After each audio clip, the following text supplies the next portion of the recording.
বন্ধুরা, ভারতীয় সেনা বিভাগের সমস্ত সৈনিক সাহসী এবং জীবনের ঝুঁকি নিয়ে দেশের জন্য কাজ করে থাকে। এমন কিছু সৈন্য আছে যাদের সব থেকে সাহসী বলে মনে করা হয়। মৃত্যুর সামনে এসে দাঁড়ালেও তারা কখনোই পিছিয়ে আসে না, বরং তারা মোকাবেলা করার জন্য আরও 2 পা এগিয়ে যায়। এদের মৃত্যুতে কোনো ভয় নেই।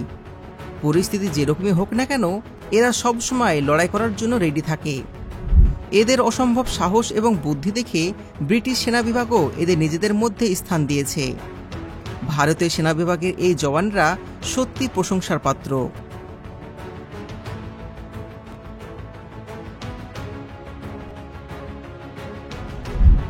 বন্ধুরা, আজ আমরা গোর্খা সেনাদের নিয়ে কথা বলছি।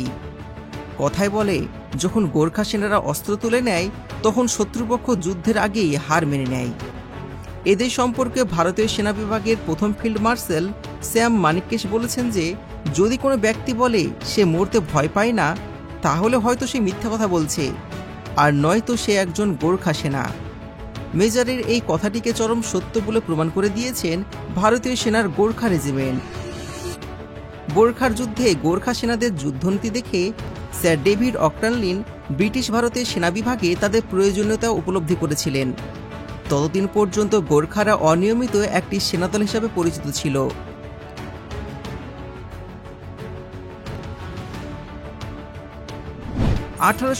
সালের 14 এপ্রিল গোর্খা রেজিমেন্টের প্রথম সেনাদলটি নাসিরি রেজিমেন্ট হিসাবে তৈরি হয়। এরা প্রথম থেকে দেশের সেবায় নিজেদের উৎসর্গ করে দিয়েছে। গোর্খা রেজিমেন্টের ভরসাতেই ব্রিটিশ সেনাদল হিটলারের বিরুদ্ধে যুদ্ধ করতে নেমেছিল, আর হিটলারও গোর্খা সেনার দ্বারা এতটাই প্রভাবিত হয়েছিল যে তিনি ওদের নিয়ে গোটা বিশ্ব জয় করতে চেয়েছিলেন। ভারতীয় সেনা বিভাগের গোর্খা সেনাদের সব থেকে ভয়ঙ্কর ও সাহসী বলে মনে করা হয়। ভারতীয় সেনা বিভাগের গোর্খা রেজিমেন্ট স্বাধীনতার সময় ব্রিটিশ ও নেপালের রাজার সমঝোতা চুক্তির আধারে কাজ করেন। এই সেনারা ভারত, নেপাল ও ব্রিটেন সেনাদের হয়ে কাজ করে।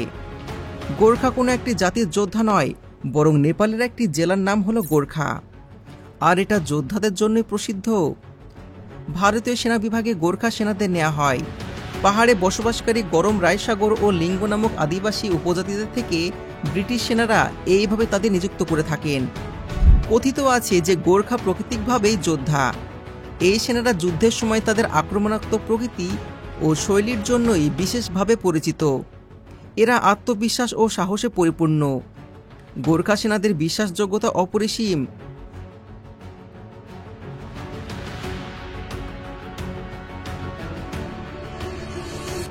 যখন ভারত ব্রিটিশ সাম্রাজ্যের অন্তর্ভুক্ত ছিল, তখন প্রথম বিশ্বযুদ্ধে ব্রিটিশ সাম্রাজ্যের পক্ষ থেকে নেপালের 2 লক্ষ গোর্খা সেনা অংশগ্রহণ করেছিল।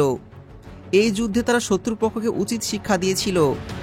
তাদের অসাধারণ কৃতিত্বের কাহিনী শোনা যায় সব সময়। প্রথম বিশ্বযুদ্ধে প্রায় 20,000 গোর্খা সেনার মৃত্যু হয়েছিল। গোর্খা সেনাদের অসাধারণ কৌশলে প্রভাবিত হয়ে ইংরেজরা 1857 সাল থেকেই নিজেদের রেজিমেন্টে গোর্খা সেনাদের নিযুক্ত করতে শুরু করেছিলেন। ভারতের প্রথম সশস্ত্র সংগ্রামে এই দলটি ইংরেজ সেনাদের হয়ে লড়াই করেছিল, কারণ সেই সময় তারা ইস্ট ইন্ডিয়া কোম্পানির অধীনে কাজ করত। 1947 সালে যখন ভারত স্বাধীন হয়, তখন ব্রিটেন, ভারত ও নেপালের মধ্যে একটি দ্বিপাক্ষিক চুক্তি স্বাক্ষর হয়।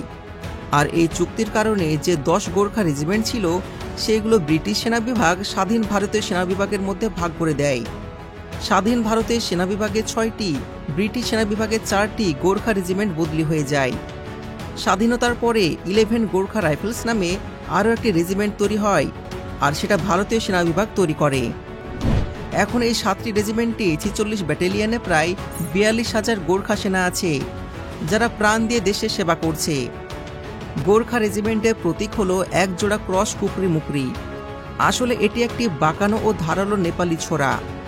গোর্খা সেনারা সবসময় এটিকে তাদের ব্যক্তিগত অস্ত্র হিসাবে বহন করে এবং সমস্ত উৎসবে এরা এটিকে ঐতিহ্যমূলক জিনিস হিসাবে ব্যবহার করে।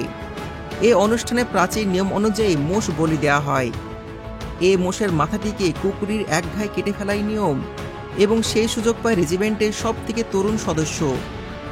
কথিত আছে, যখন একজন গোর্খা সেনা তার এই কুকুরি একবার হাতে নেয়, তখন শত্রুপক্ষে রক্তপাত না করে সে ময়দান ছাড়ে না।